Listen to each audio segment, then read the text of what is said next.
British Spy Stories, Season 1. Spy or Traitor. Episode 13. The unusually hot September sun bounces off the restaurant tables in the grounds of the Grand Hotel du Cap Ferrat. Sebastian Ulrich walks out from the main building, a purple bruise evident around one eye. He sits at a table where Larry Robinson is already eating lunch. "How is it?" says Robinson, nodding at the bruise. "It's nothing." "What was she on, that girl?" Robinson smirks under his sunglasses. "She was crazy," mumbles Ulrich, as a waiter appears and takes their order.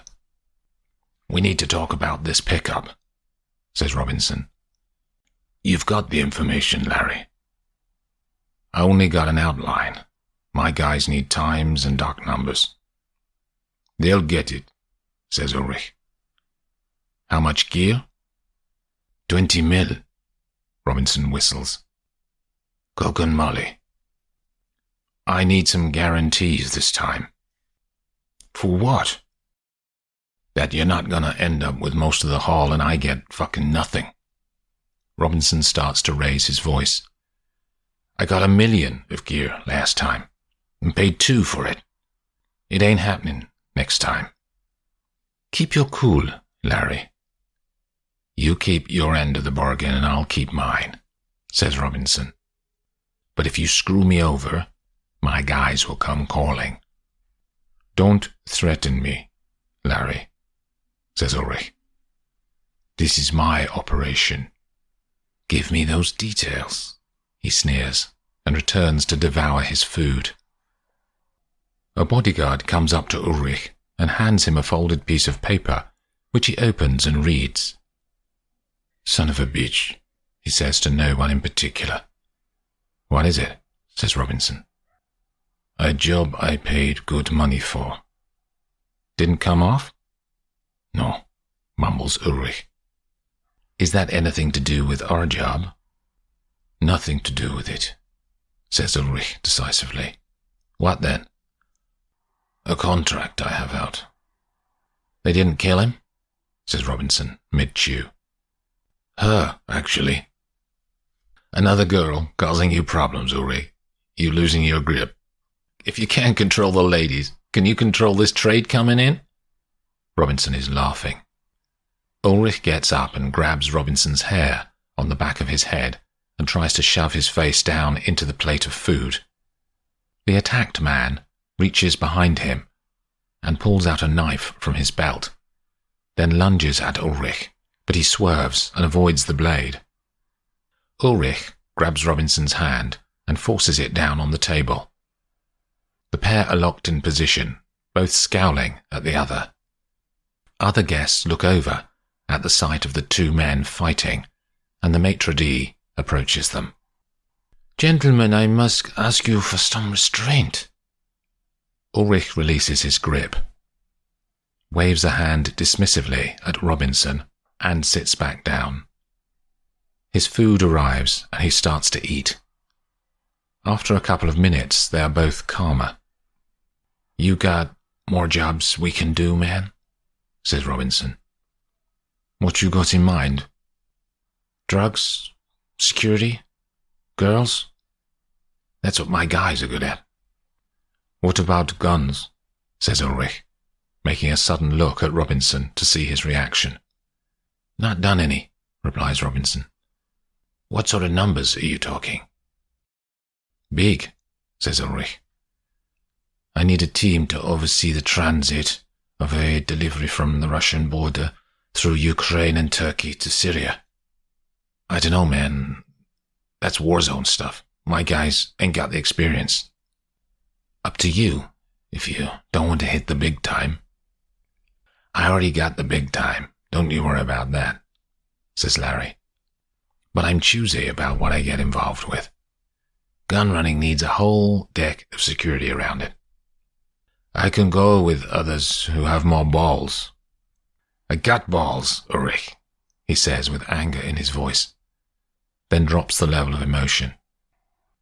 I don't know if I want more jobs with your guys anyway, given last time. Ulrich shrugs and continues to eat. The curtains are drawn in room 251 of the Gestad Alpina Hotel. The in-house doctor packs up his bag and leaves Dr. Michael Hill to rest after being caught in the incident earlier in the day. The Swiss police had been cursory in their interview with him, and Riverside wonders if they know he's a member of the British security services. There are cuts on his body where flying glass fragments flaked his skin and released blood. He moves his leg and can feel some pain below the knee. His work phone rings beside him and he starts to roll over to pick it up, but a shot of pain hits his leg. He manages to grab the device and falls back down onto the bed to relieve the discomfort. He rests the phone on his chest, picks up the call, and switches on the loudspeaker. "Riverside," says the voice from the mobile. "It's Lawton. I'm interested to know how it went." "Successfully," says Riverside. But his voice gives away a less perfect reality, which Lawton has heard many times in the voices of field agents. "Did something go wrong?" "I incurred some injuries," says Riverside reluctantly. "Did the two of you fight?" "2 enemy combatants attacked us, sir. 1 civilian dead, 2 injured. I have minor cuts, nothing more." "Who were they?" asks Lawton. "No idea. "You didn't kill them?" They escaped." "What about Black Hawk?" says Lawton. "She got away," says Riverside. "But they could have killed her later. They chased after her." "Are you confirming Agent down in the field?"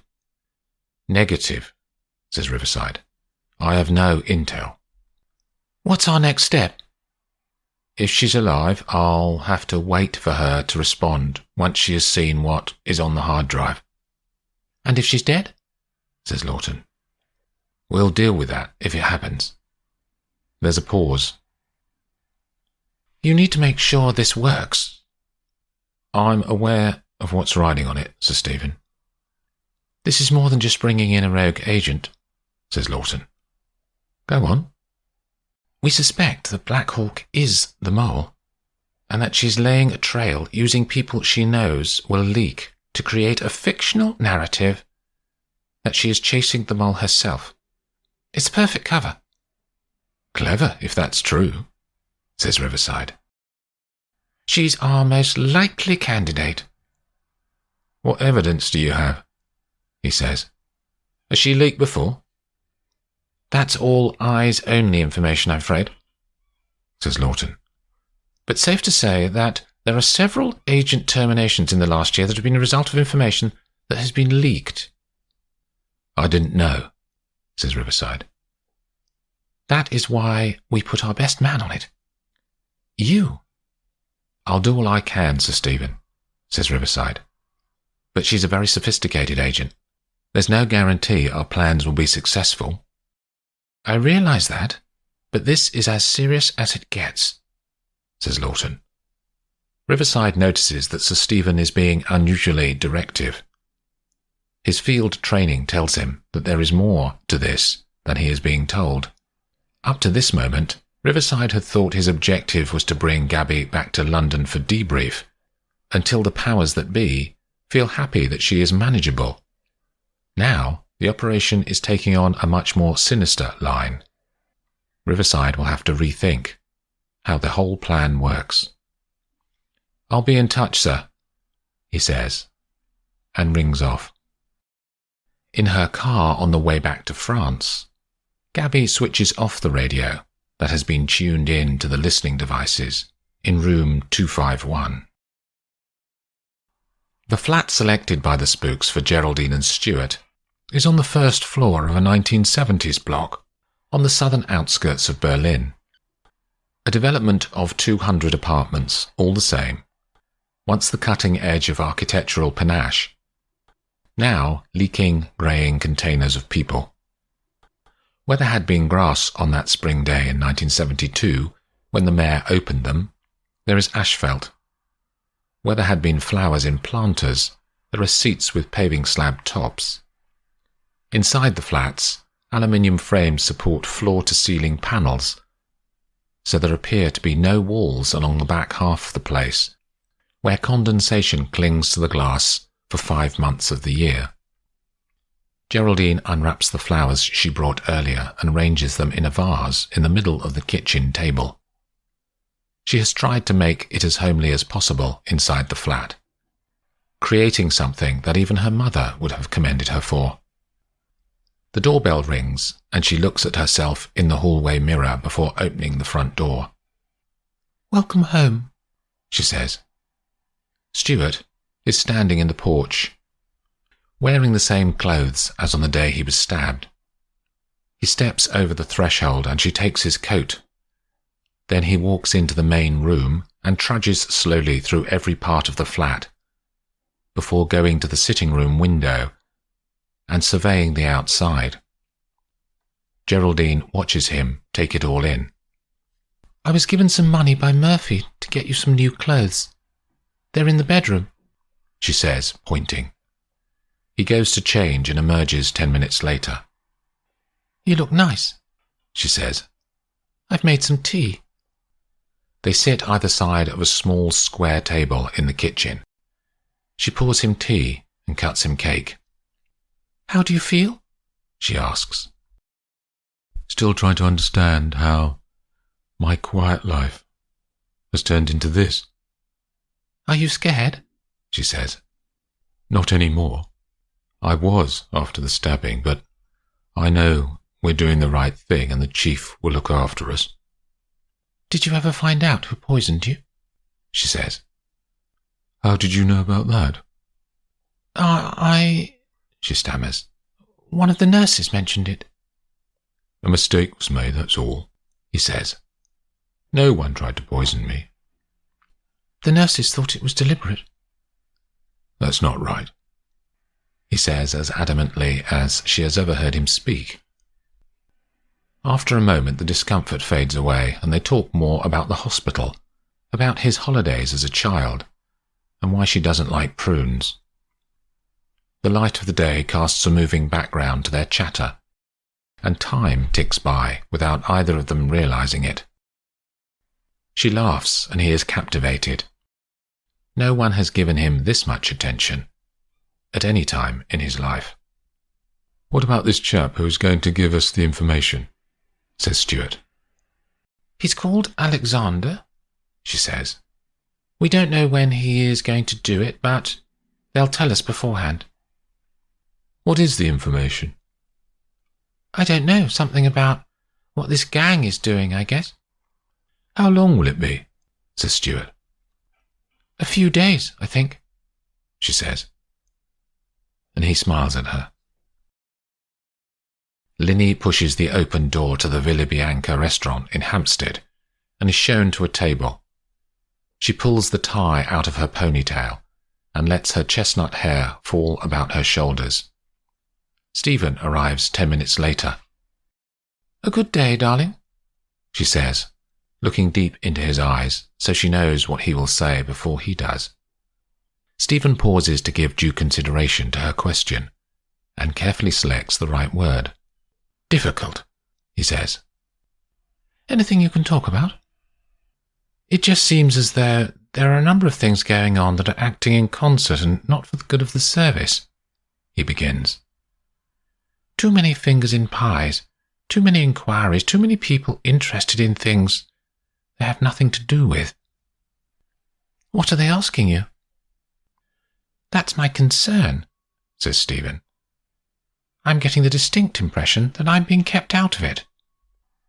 Haven't you told me many times that the service only works effectively as information is on a need-to-know basis?" She watches the man she loves. "That's true, but something's different this time. There are operations in Europe that I should have been briefed on that I know I haven't been." "What do you think it means?" says Linny. "Black ops, maybe, or eyes only. But at my level, I should at least be aware. They value you, Stephen, I know they do." You'd soon know if they'd lost faith. Would I, Linny? Of course, she says. You're one of their most experienced senior operations people. Think of what you've done in the years you've been there. Think of the people you've protected, the secrets you've kept from enemy hands. You should be proud. Linny? She murmurs as she looks at the menu. What if I told you that there are secrets that I have kept from you? She looks up at him. For a moment the years fall away, and she can see the innocence and the passion of the younger man who she first met. His dreams and ambitions had driven him on in those days. My darling, most of what you do you can't tell me about anyway. She reaches across the table and touches his fingers. Do you know what you're having? I'm starving. His sense of isolation clicks on another notch. Outside in the dark, it starts to rain. At the end of the meal, the waiter places coffees on the table, and Linny spoons one sugar into her cup. How's your case? Getting a bit hairy. My client's defense rests on the confirmation of information from a source within the security services. That won't happen. Really? She wonders at his sudden bluntness. I had an MI5 chap give a witness statement a couple of years ago. Anonymously, of course, via black video link. There's a feeling in the service that we let too many people give evidence over the last decade, says Stephen. It damaged us internally. But it's justice, surely, she says. There are some things that we get involved with that are hard to explain to civilians. Things that people are better off not knowing. You and your old boys' games, she says. It's endearing. But the Cold War is over. Whoever told you that? He says, looking directly at her. She lets the pace of the conversation drop, a trick she has learned over the course of their many discussions about MI6. The air gap allows them both to breathe and halt a rolling juggernaut before it runs away out of control. She knows that he is right in part, but she also knows that he is old school when it comes to MI6 justifying itself. In his eyes, she knows, they should be able to do anything in the name of protection. In her view, the world has moved on, and she can see that he has struggled to do that. But it is true that some secrets are best left unsaid. It reminds her of her affairs over the years, and how she could never break his heart by ever telling him about them, despite them being such a vital part of who she is.